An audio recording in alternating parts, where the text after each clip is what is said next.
Hey, welcome to Video Game Collector. I'm your host, Jason, and we're here to see a gentleman's video game collection that will blow your mind. So come on and join me.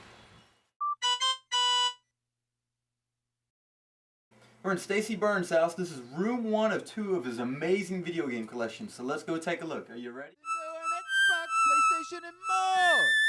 He's a video game collector. Nintendo and Xbox, PlayStation, and more. He's a video game collector. Nintendo and Xbox, PlayStation, and more. He's a video game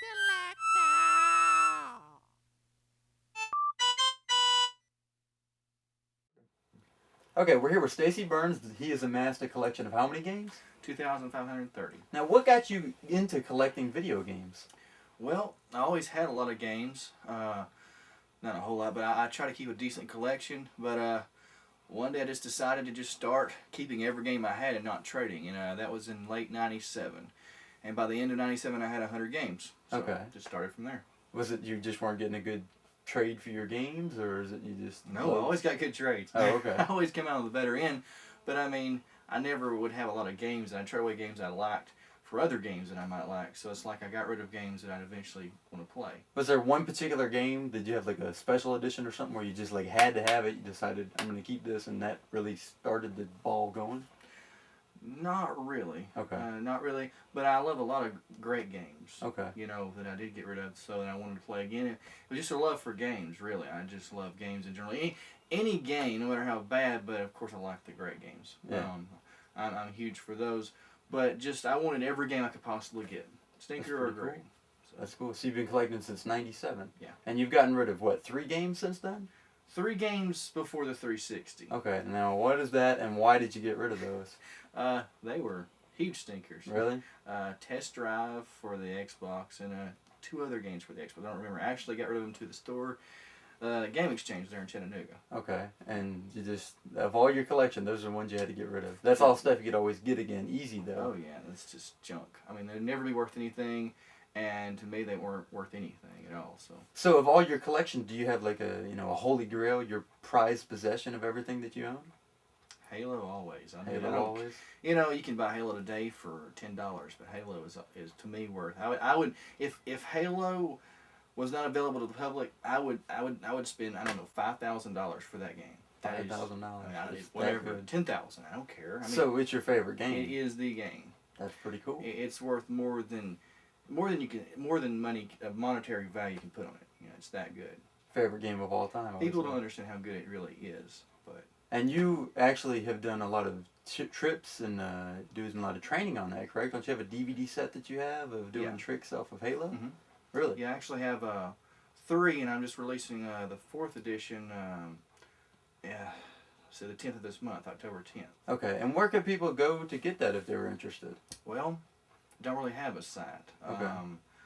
I'm gonna my gamer tag is Benaya. It's a lowercase o and space, then just Benaya, BENAIAH, and then space and another on the Xbox 360. Yes, on gamer tag. Yes. Okay, and that would be a good way people would get in touch with you to actually see what type of tricks you've done, because it is amazing how many hours you've actually put into this game. And actually, I just totaled it the other day just for.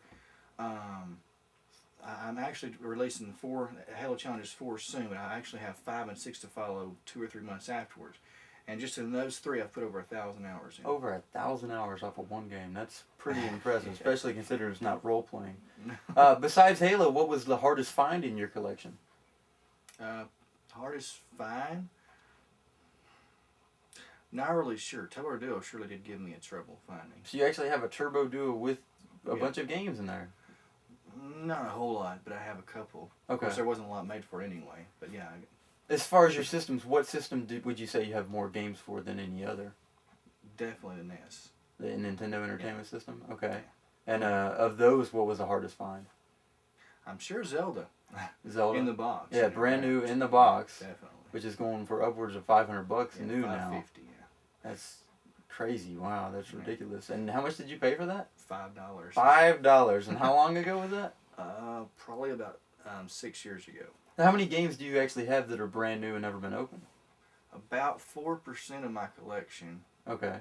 is don't know how much it is now. I did a estimate just a while back.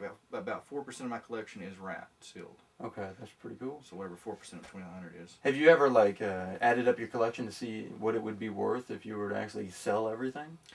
If I sold it on a collector's fee or right below, it would be around $75,000 to $100,000. $75,000 to $100,000. How many systems do you own? 78. 78? Is that like different versions of Atari, or is that what it? Like, how does that? That's actually it's very multiple systems, but sometimes I think it's around 40 something different systems. Okay. But 78 systems, of course, some being doubles. And then I guess the Turbo Duo was the hardest one to come by as far as systems go, or? It gave me a run for my money. I mean, as far as trying to find it for an affordable price and not break the piggy bank. The bank over. What's the best way of people who are just starting to get into video game collecting? What would you say is the best way to go about getting video games and getting them at a good price? Because if you get on eBay, they're ridiculous, you know. Well, sometimes you can find them at a good price on eBay. I mean, it just depends on the seller and what they expect to get out of that game. And also, but with pawn shops, that'd be a good place to start. Okay. Of course, flea markets. Flea markets. It just depends on the size of the flea market, where it's at. Because if you go to a backwards flea market like what we have here, they're going to have more farm equipment than they have video games. Okay. So, but the like Chattanooga was a great place, but it seems like all the game stores closed there. But usually, big cities will at least have one decent game store, and your pawn shops will always want to just about give those away most of the time. Yeah. Okay, that makes sense. But really and truthfully, it's just the thrill of a hunt. It's not easy. You're gonna find a bunch of junk and trash that, oh man, I found 10 television games for $10. But guess what? You go and you look, and they're only worth $10 anyway. Exactly. Yeah. So it's really the thrill of a hunt, and you very rarely find something that's really worse than without paying for it. Paying what it's worth. These Nintendos are not brand new, but you're not going to get it in better condition than this unless you have a brand new one. Brand new ones go for what, $500? Yeah. So yes. you get it easily $150. The condition of these boxes is pretty much mint. If you were, comparing it to sports cards, a 9 out of 10 out of like a Beckett magazine or something like that, you can actually smell the new plastic on these systems. The only problem is they don't have the original plastic where the games and the instructions and everything that came with it. That's not all together. This one is everything together, and this one is actually was more money when the system initially came out. The power set came with the power pad, the zapper, the Mario Duck Hunt, and the world-class track meet with the 2 controllers. Basically the same thing as the action set, but with the power pad. They actually made like 6 or 7 different Nintendos. They had a what was the 4-player set they came out with, and then you had a standard control deck. And of course they're all different prices, but this is kind of like the king daddy of them all. And what does this thing go for now? Just about $150. About $150 for the same thing, yeah. And this is it's new in the box. It has a little wear and tear on it, but still the corners and everything on this is pristine. You're not gonna see this better anywhere else. Sega Genesis 3, brand new in the box. So you paid what, $20 for this when it came out? What happened? They made 3 different versions of Genesis, and they just get cheaper and cheaper and cheaper as the system comes out. What happens is they find that they got new systems coming out, plus parts become cheaper and cheaper, so therefore they put the systems out cheaper. But with that, they make less and less and less of them, because by the time this came out, like PlayStation was starting to get out. So they become hard to come by because they do a limited selection, but this one in particular, pristine condition, by the way, for $20 is a steal, especially considering what's it worth? Around 150. Around 150. I mean, you can't beat that. If you could go back in time. To see one of these in perfect condition is amazing, because I've never actually even seen one of these brand new. When it came out, it wasn't popular because I think it was going for like $100 to $150 when it first came out. To see this in perfect condition, you can see you paid $29 for it. It goes for what, $75 easy. Perfect condition. I mean, that's an amazing find in itself. You have 2 of those. Okay, this was another system that Atari made. This was Atari's last system, if I'm not mistaken. Yes. It kind of just fizzled out and fizzled out. In 1982, there was a big breakup over video games. People weren't really playing them anymore. Really didn't get popular again until 1985 when the Nintendo came out. But Atari always tried to, keep up with Nintendo. Never really worked out. And then, 1994, I believe it was, they released the Jaguar, which had obviously the worst controller ever made. It actually looks like a phone. There's 9 buttons on there. But they are really hard to come by, especially one that's in brand new condition. This is brand new, actually. You can tell because if you look, you can see that the wrapper has not been broke here. So to see that in perfect condition was amazing, because I mean they didn't even have these out really when they were on clearance because nobody cared about them. What does this thing go for? And what'd you pay for it? That are probably 40 maybe. You paid 40 for it? And it's probably worth, I would say, maybe $250. Yeah. PS1 here. This was the redesign of the original PlayStation, the big gray one. Funny fact is, the original PlayStation, a lot of Sony products, the initial launch, you're going to find that more and more with all systems in general, but the launch systems, they're just working out the kinks. So, like, a lot of people had to flip their original PlayStations upside down to get them to work. Or on their side. Or on their side, yeah. I guess, what was it, 99 that they did the redesign on this? Seems like, or 2000. 99 or 2000. They just made it smaller, cuter, you could say. It had a little screen that went for it, but this you could actually probably still find, maybe not new, but you should be able to find them easily at any. You know. The Genesis 3 and this is the smallest systems ever, though. Is it really? Yeah. This is brand new, never been opened. You can tell the seal's never been opened on it, and also the pristine condition it's in. What would you say you paid for this? I paid $50 and probably worth about 50 to 70 bucks. This one is not brand new, but the box is in very good condition. This was Sega's first foray into portable systems. What did it come out in 92, 93, something like that. The original Game Boy came out in 89 to compete with that. This actually did pretty well starting off because it was the first color portable system, but the problem with it is the battery life was just terrible. It took literally 6 AA batteries, and you're lucky if you got a day's worth of gameplay out of that. Actually, they went out, I think, 8 hours, sometimes, depending on the game. Yeah. But it's still pretty cool to see something like that in the box, because you don't really see that anymore.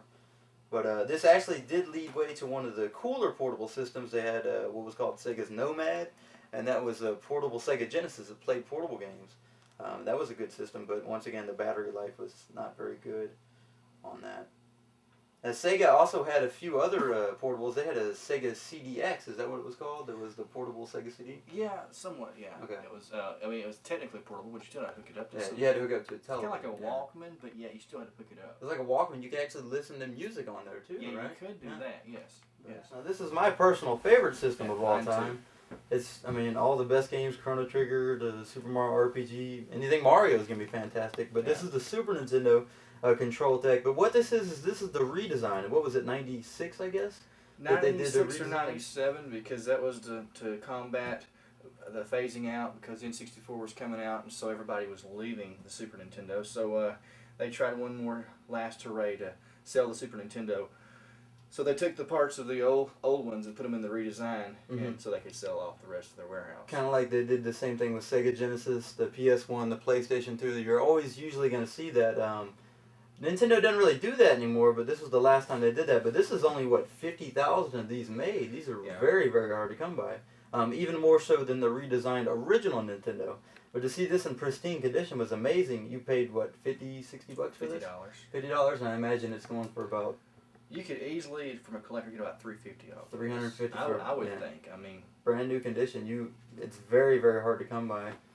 Even if you were to buy it, at a store for $50, you're getting a good deal on that. But yeah, that's brand new. You can tell it's never been opened. It's even got the games for when it first came out, Donkey Kong Country 3, to do some advertisements. That's an amazing product you got there. Wow. Okay, we have something very, very special here. Stacy's the Halo connoisseur, so I'll let him talk about it. Well, they want to do something special for the Halo devotees. Since Halo is what made Xbox and what made their fortune, since without Halo, Xbox would have been around. So they made Xbox for all the Halo fans, and this was in. Now, it was around $120 when it came out, which was a deal because it came with Halo, brand new copy of Halo. And now it's around $350 sealed. But this one actually isn't sealed. This is an unsealed version. But you can tell it's actually a light green system. You can tell the box. Oh, this one is the sealed? My bad. So, yeah, this is brand new. I'm sorry. This is in perfect condition. You're not going to get much better than this, and that's why it goes for so much money. It's just going to be worth more and more money. To actually show you what it looks like, Stacy has got, of course, another one. I bought two so I could use one and keep one in the box. This one is right here. As you can see, it's a light green as opposed to black. It looks pretty awesome. Fantastic system. A big fan, especially of modifiers out there. And the coolest thing is the controller as well is also light green. But unlike the standard Microsoft controller, this one, instead of saying Xbox, says Halo across the top. So for a collector, if you ever see a controller that says Halo on it, that's actually a pretty good penny. You can probably sell this for a good $50 on eBay at least. And even a system like this, unopened, probably goes for $150. You know, easily. So no problem. Also, something else very cool that Stacy has is something that's even more harder to come by, which we'll show you.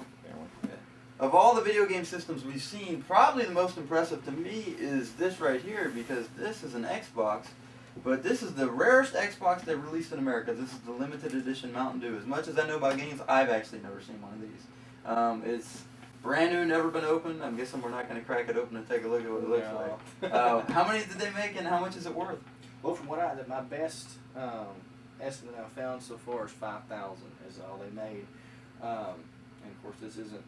It hasn't been open. It's worth around 400, 450.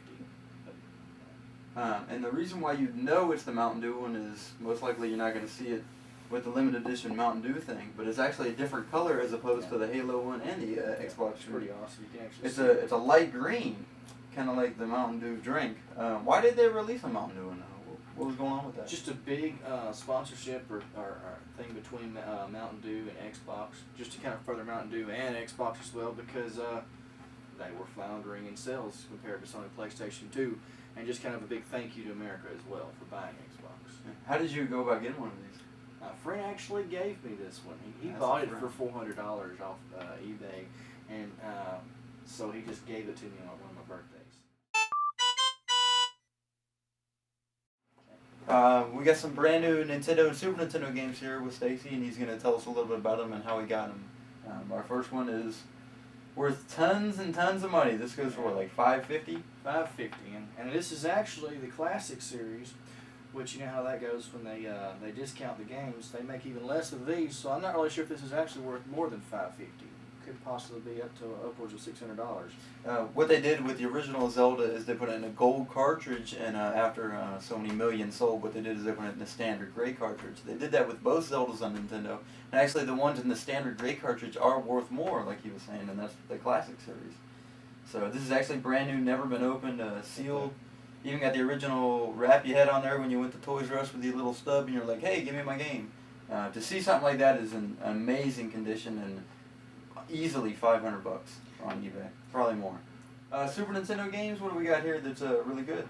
Well, this is Harvest Moon, and this was released right at the end of the system's life, the Super Nintendo's life, and there were very few of these made, and this will go for around $350 brand new in the box mint condition, up to $400.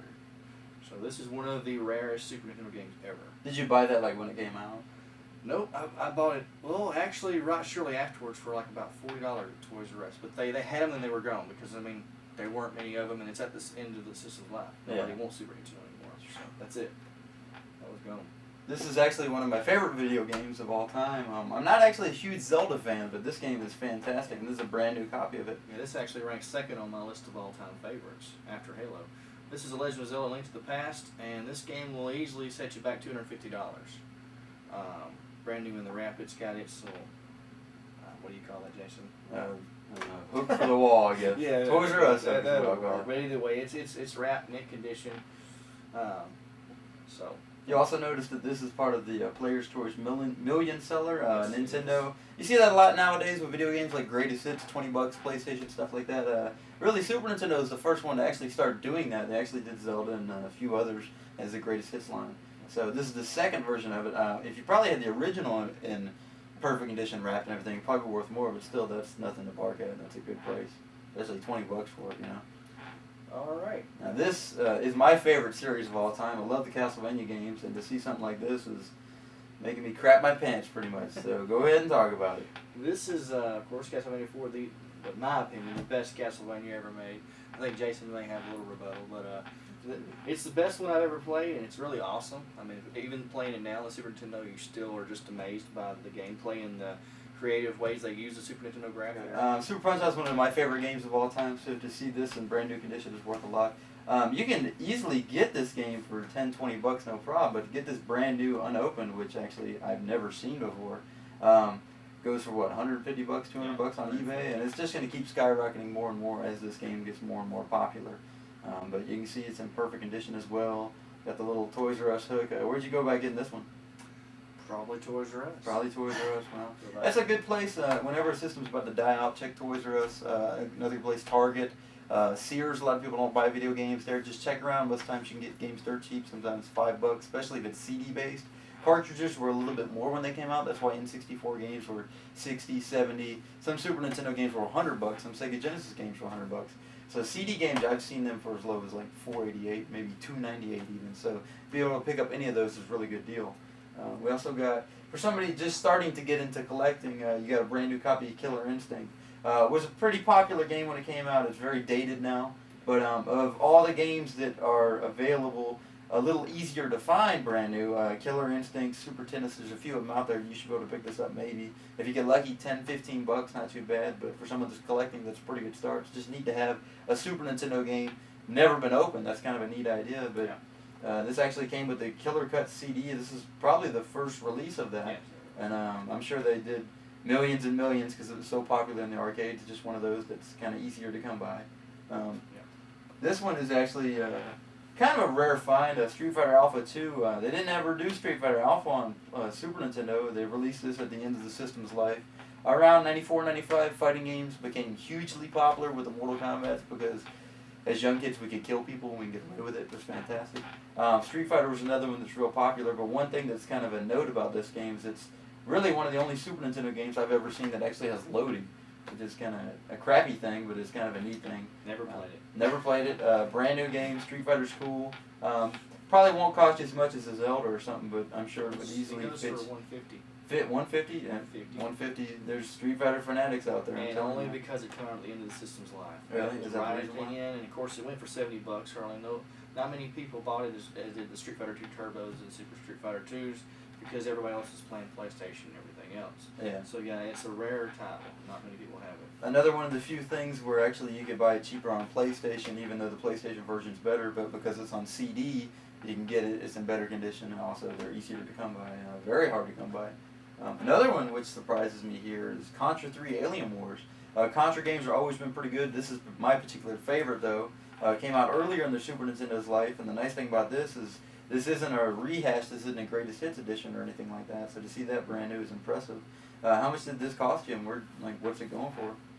I would say around $100 you get it for brand new in the wrap, but I paid about $20 for it. $20. Another one the Toys R Us finds. eBay, Toys R Us, who knows? Man, that's amazing. I'm not for sure on that one. This is a game to pick up regardless if it's in the packaging or not. It's just a fun game to play. I love Contra. Those are some amazing deals. But yeah, if you ever see a game, Super Nintendo, Nintendo, otherwise, brand new condition, if it's in good deal, good shape, pick it up. You never know what you got.